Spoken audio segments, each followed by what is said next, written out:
dari kelompok 5 akan menjelaskan tentang permainan edukatif tentang kelompok pintar. Sebelumnya kami perkenalkan diri dulu. Nama saya Rizky Fadila. Nama saya Nurul Hastana. Nama saya Fitri Rizky Nasution. Nama saya Sylvia Ayunalia Haraka.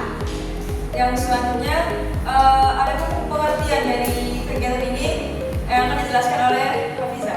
Baik, bentuk dari permainan terompah pintar ini ialah nantinya siswa akan dibagi menjadi beberapa kelompok yang terdiri dari setiap kelompok itu 3 orang dan setiap kelompok diberikan 1 pasang terompa. Selanjutnya, guru akan membuat beberapa titik lintasan ataupun titik pos yang akan dilalui oleh setiap kelompok. Apabila kelompok pertama bisa melewati pos yang pertama dengan guru memberikan soal, mereka bisa menjawab, maka mereka dipersilahkan untuk melanjutkan ke lintasan selanjutnya. Tapi apabila kelompok tidak bisa menjawab, maka diberikan pertanyaan yang lain sampai mereka bisa menjawabnya.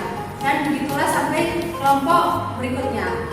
Adapun manfaat dari permainan terompah pintar ini ialah membantu siswa dalam memahami mata pelajaran secara menyenangkan dan untuk melestarikan permainan tradisional. Sedangkan tujuannya ialah untuk melatih kerjasama dan sportivitas.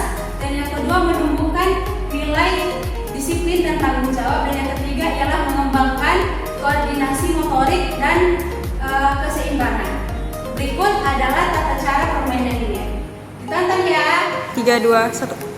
Baik teman-teman, ini dia bentuk permainannya. Yang pertama, kelompok A akan memulai permainan dari pos pertama.